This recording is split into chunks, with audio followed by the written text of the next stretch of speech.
Bob Ross mountains are iconic, but what if I told you the secret is not layers of wet on wet paint, but something else Bob Ross used? Let's bust the myth that more paint equals better results by exploring this little known artistic secret that will leave you empowered and remove any frustrations. And once you've learnt how this simple technique works, you will never have a problem painting a Bob Ross palette knife mountain again. Painting palette knife mountains is quite difficult and quite tricky, especially when you first start off, to get the paint breaking right, just like Bob Ross used to do. However, I've come up with a little tip that will make it a little bit easier for us all. Okay, so let's have a look at the palette and the canvas. Okay, so on the canvas, double primed, pre-stretched, and to that, I've just added a little bit of black gesso and the outline of a mountain. Okay, let that dry completely. Now what I've done then is taken a little bit of your liquid white. And what I'm doing is I'm just taking it down almost to the top of the mountain. In fact, go over the top, just the very top of the mountain there with this liquid white, like so. Very, very little paint, like that. Okay, and then same down here, we can take that up to the mountain, like so. We're not too fussed about that there. That's that liquid white now on the canvas. The palette, just your beautiful basic standard palette with all the colours of the Bob Ross rainbow on there. Anyway, get rid of that brush. Let's take a big 2-inch one now, and I'm going to paint the sky. A little bit of Prussian blue. We'll just tap that in there, like so. Just tap, tap, tap, tap, tap. Maybe, well, it's a lot of Prussian and phthalo blue. Okay, about 75-50 mix. Anyway, let's go to the top and we'll just paint in a little sky. Very little paint is on the brush, but it's evenly distributed all the way down. Little hash marks and stuff like that just on there. Look at that. That simple. There's a little sky there. Go over the top of the mountain if you want. Okay, doesn't matter. Remember, this is dry. Okay, this is wet paint there. Okay, go over the whole thing. Okay, and then just tease it together and blend this thing out. There we go. So we want it lighter around the mountain edge. Okay, that's where the horizon is. Well, that's where his light spot is. Okay, and then just go over the whole thing. Okay, like so. Nice and delicate. Nice and delicate. That easy. We've got a nice little sky up there, just chilling out. Okay, got a bit more blue, just a touch more blue, like so. Pull it out, tap it down, tap it down. Okay, and we'll have some water in this, so all the way across from one side, easy peasy. And because the liquid white's on there, we can move this colour without actually towing ourselves to death. And again, a bit on here. And like we always know, leave that little sheen there. Leave that little sheen right there, like so. And then just gently go across the whole thing, very gently, very lightly, hardly stroking the canvas, like that. So we've got the sky in and we've got the water in. How easy is that?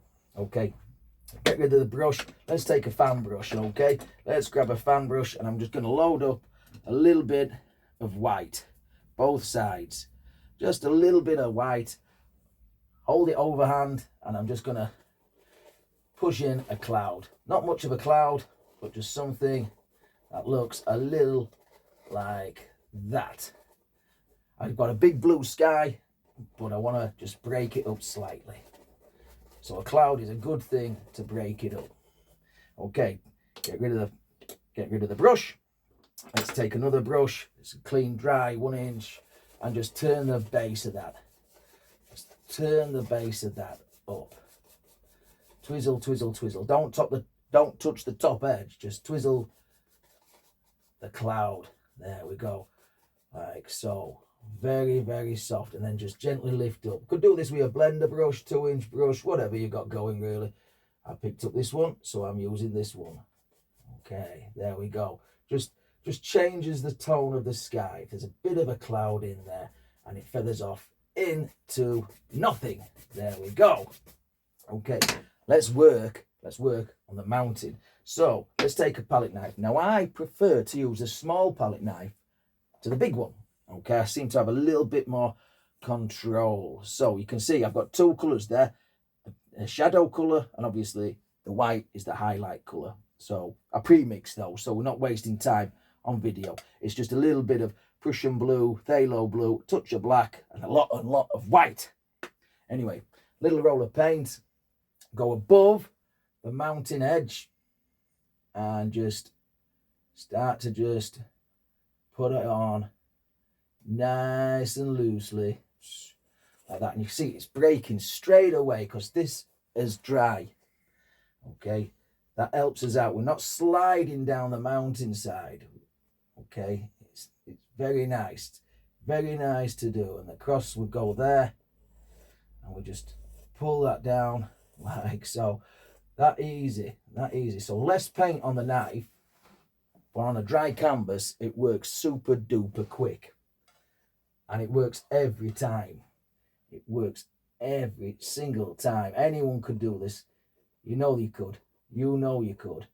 Okay, I'm just tracing that there with the point of the knife, the edge of the mountain, and then I'm just gonna pull it down, carve it down, and like that.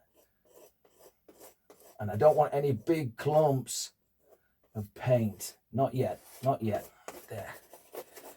The more you rub, the less paint on the knife, happier you will be.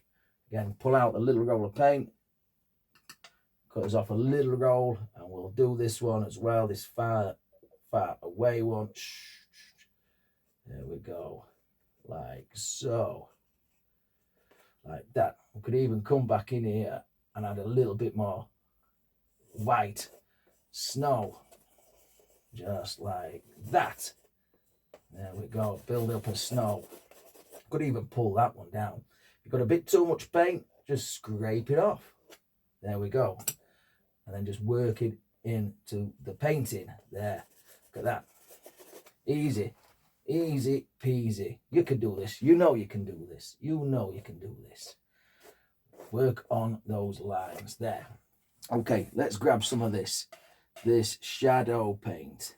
Okay, I'm just going to wipe the knife on a paper tissue, get a little bit of that shadow color, and same thing applies. Okay, up here we go. We'll put a bit of that shadow color in there. This is why I like using the small knife. I do have a larger knife, wherever it is. I say I do. It's somewhere about. Anyway, the larger knife is good for big canvases and big areas and things, but it can be a little bit, it can look a little too much, too many straight lines with the larger knife. But if you prefer the larger knife, you go for the larger knife. We all paint differently, we all paint different styles, we all paint different subjects as well. Anyway, let's pull that down like so.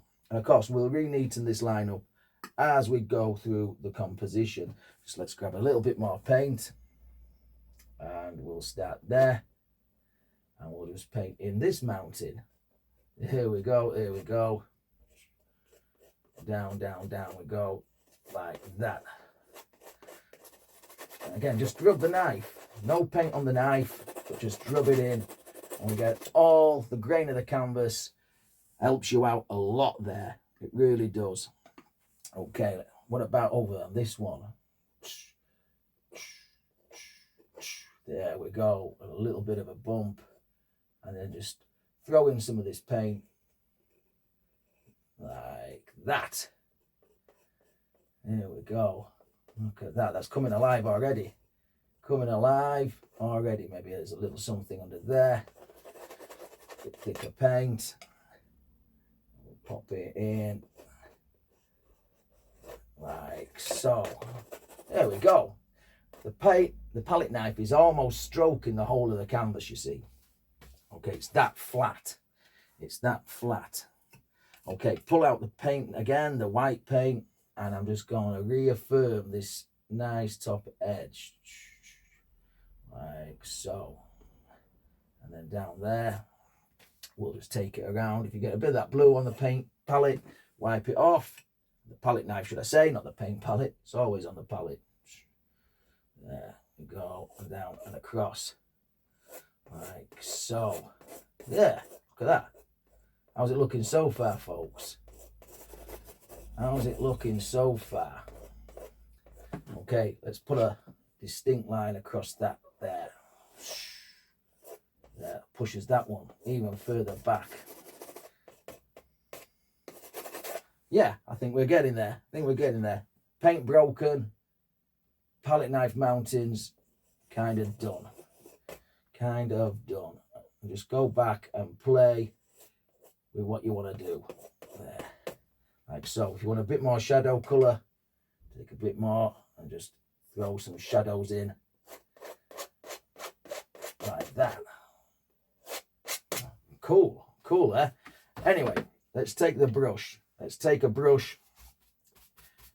In fact, we'll take the brush with liquid white on. Touch a bit more white, and we'll just touch on here and blend this into the canvas. So I'm going up and down, follow the angles. Again, you use any kind of brush you want.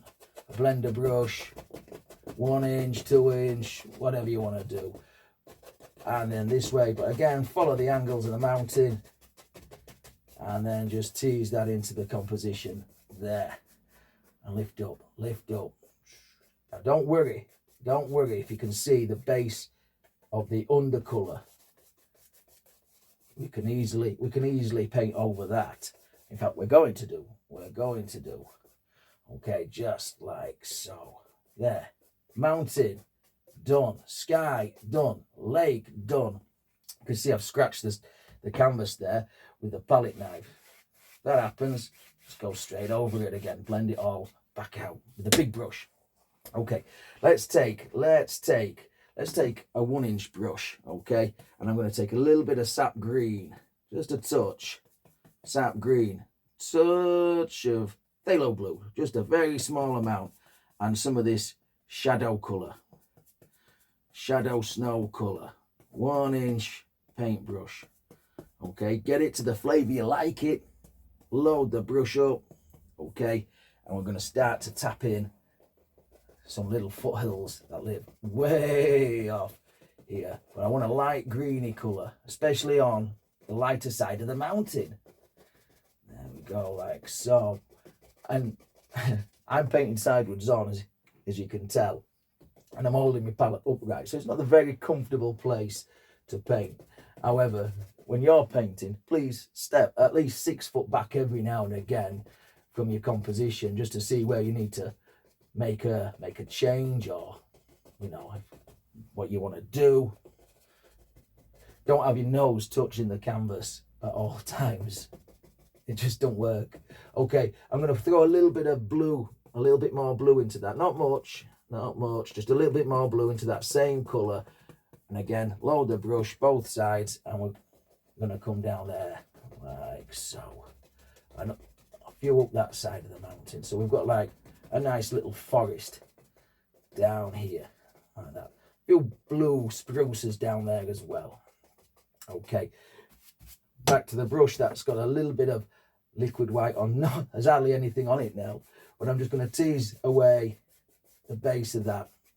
Just tease it away. You can tap, or blend, however you want to do it. But I want to smoothen it out, just the base, okay? And then lift up, follow the angles. Follow those angles. Okay, back to a fan brush now. Forgot to wash this fan brush, okay? Just wash the fan brush, draw it along a paper towel, and I'm going to go into the same colour there. Make sure it's dry. Bit more green though, bit more green. And maybe a touch more of the phthalo blue. Okay, let's see how this is going to look. Now we're going to put on a big row of evergreen trees. Okay, and we're just going to tap straight down, like so. But it needs to be slightly darker than the paint behind it, slightly darker. And all I'm doing is pushing down I don't want sideward smiley faces. This old fan brush has got sideward smiley faces, if you know what I mean. So flip them around every now and again. You see what I mean? Curves to one side.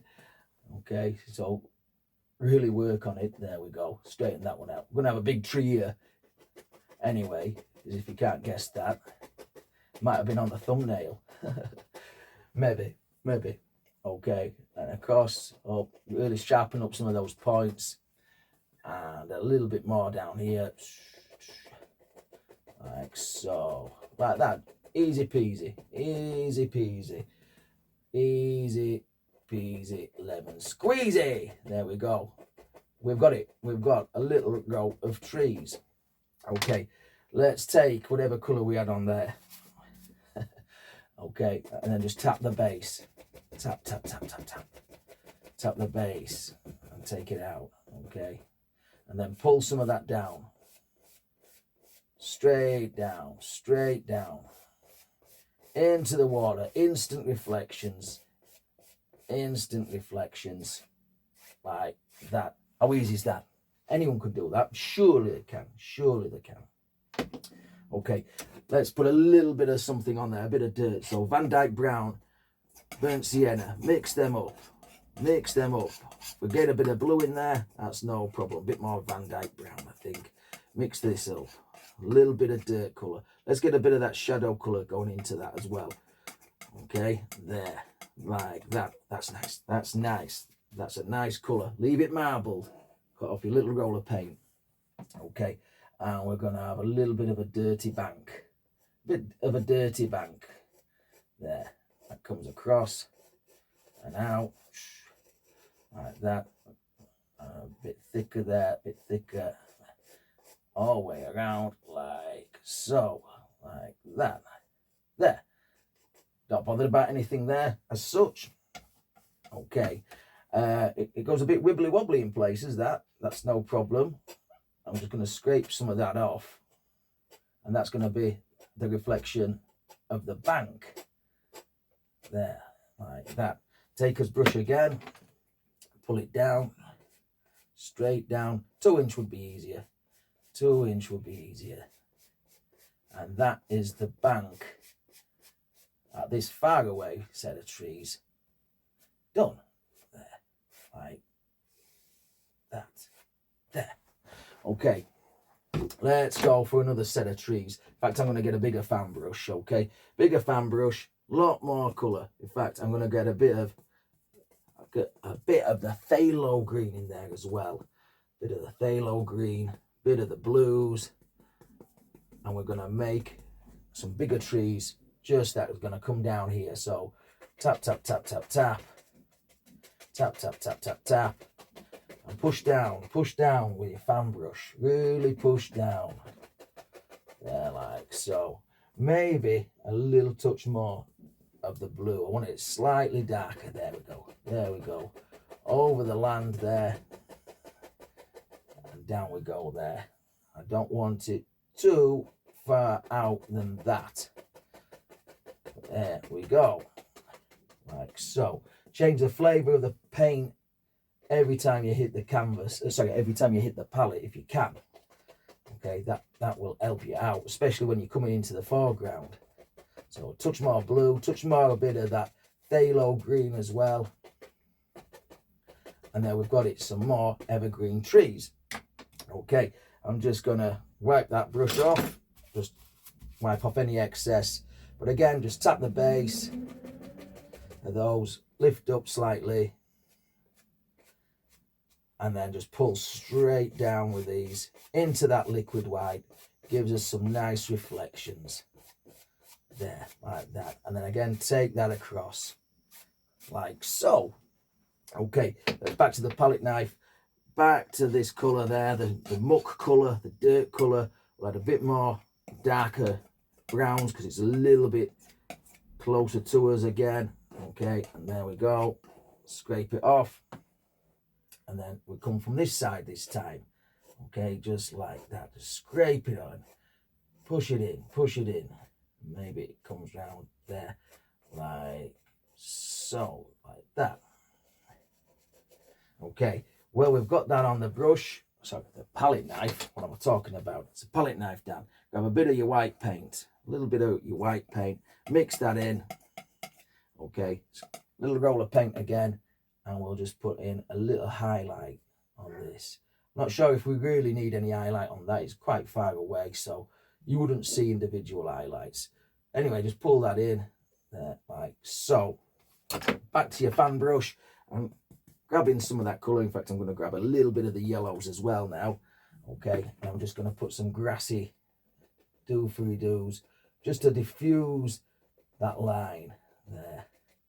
Like that, maybe a little bit more of the yellows in that one. There we go. That's better, that's better, that's better. There we go. We've got it. We've cracked it now. We've cracked it. Okay, there we go. Right. Don't worry about cutting in water lines or anything like that, because we are going to work on that.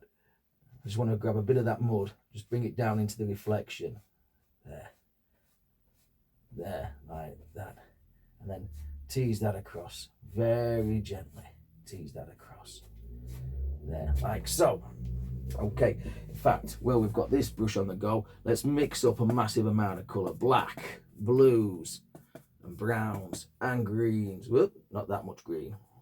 Okay. Very dark colour, very dark. Get some of that viridian in play as well. Very dark colour. Okay. Pull your brush all the way through one side. Got your little rounded corner. And let's just shove in some deep dark colours down here. Like that. And I love all this little stuff on there. That makes a lovely, lovely little foliage area. Does it come off? Or does it go all the way down there? I think that looks nice. Swirling around, and away we go. And then just fill this in. Fill this in. Dark colour. Dark, dark, dark, dark, dark. There we go. Okay. Now, we need a big tree, don't we? We need a big tree. And again, I haven't forgot the water lines. Just bear with me a second. Okay. We need a big tree. So let's grab that fan brush. Where's that other one? Where's the dirty one gone? Okay. Let's go into some of that colour. Again, if we need to mix up a bit more, let's take a bit of dark colour, a bit of blues, a bit of blacks, a bit of browns, a bit of greens, a bit of viridian or phthalo green. Okay. Let's go for it. Let's go for it. And I probably have to reload this brush a couple of times, but still. Where we're going to go, we're going to go there, just like that. It lives there now. Okay, and then corner of the brush, let's resharpen you. Corner of the brush. You can tell that this brush is old and worn out, pretty much like me. Anyway, let's work this down, work it down. All the way down. There we go, all the way down to the land like that. There is our evergreen tree. There. And don't worry about all this lot, because we can work on that in a little bit. Okay. Okay. Right. Let's get rid of that. Let's get the other brush that has got the yellows on. So just lift it up through with the yellows. I might need to thin this down a touch. And if I do, I'm just going to use a little bit of paint thinner, or even a touch of that liquid white will do to brighten it up. Anyway, mountain dictates that the highlights will be on the left hand side of the tree, so that's what we're going to do. I do need to thin it off, so a little touch of thinning medium, and we'll just put in some highlights. I can't see that side of the tree. This is goofed up already, isn't it? Anyway, I can't see that side of the tree, but we'll just keep going with it. The more you tap, the darker it'll become, and we want it darker towards the base anyway. Just keep reloading your brush should you so wish. And a bit more there. Like so. And down we come. Maybe even a little bit of greenery out on the edges of these. You'd see a little bit of green, wouldn't you? They wouldn't stay in pitch black darkness. There, like that. Down there. And I think we've got that tree done. Right, let's get rid of that. Let's get back to one of my favourite brushes of all time, the oval brush. And I'm going to pull this down. Pull it down. Grab a bit of the other yellow, which is yellow ochre. Okay. And a touch of the blue in there. Just a touch of the blue. Okay. And what we're going to do is we're going to make some nice little bushes that live down there. So just like the other brush, the 1-inch brush, I'm going to turn it on its side and make some clumps of bushes there, like that, and another one like so. But the oval brush does a little bit more for you, I think, in my opinion. Does a little bit more for you. Look at that, that's just jumping straight out at you there. And the paint is quite thick now, and when it dries you can actually feel the foliage. You can feel it. Let's grab a little bit of that viridian. Just change the flavour of these greens so it's not getting too uniform. There, look at that. A bit more down there, a bit more in there, there, across there like so. How quick and easy is that? I don't know what time we're on. Don't really care, as long as we're painting, yeah? As long as we're painting. Okay, and up there like that. Big leaves on that one. Like so. Wow. Pretty cool, yeah? Pretty cool. Do we want any of this colour? Don't fiddle with it, Dan. I can't see it. I can't see it. Anyway, I'm fiddling with it. There we go. Let's grab the little brush. The little liner brush. Let's go into some of these browns. A little bit of thinner. A little bit of thinner, and I'm just going to paint in, there we go, a little trunk, a little tree trunk, make him a little redder. Okay, there, like that. And we could take in some of those colours as well, thin it out, and we can put some branches and sticks and stuff like that, some grasses and stuff that grows in the undergrowth just down here, like so. There. Okay, I haven't forgot it. But the reason why, there's my big knife. It's under the 2-inch brush. But we'll use that. What I didn't want to do, I didn't want to grab some of this thinned out white paint, put it on here, and it dribble off me right down my arm halfway through the painting. So that's why I'm doing it now. Anyway, let's cut in a little waterline. There, go all the way across. And maybe it comes from up there as well. There, like so. Grab any of that dirty colour on there, just clean the palette knife off. Just clean it off. Okay, straight out. Keep the palette knife as flat as you possibly can to the canvas base. Make sure it's flat. Canvas base comes up, and that way we're going to get nice straight water lines. You don't really want your water line to be running right off the edge. Okay, it's got to be square, it's got to be straight. Okay, like that. There we go. A couple more here and there, little ripples where the old trout has jumped out after us. Let's grab the other palette knife, scrape in some sticks and twigs, like so, and we've got it. We've done it. We have done our finished painting. Well, I hope that technique works for you with the palette knife mountains. It works every time. Of course, when you've got a lot of time on your hands and you want to really develop it, you can do anything with this sort of technique. So, if you can try it, send us a picture, give the video a like, subscribe, leave me a comment and all that lot. And you know what to do, folks. Till next time, take care of yourself. Stay safe. Happy days.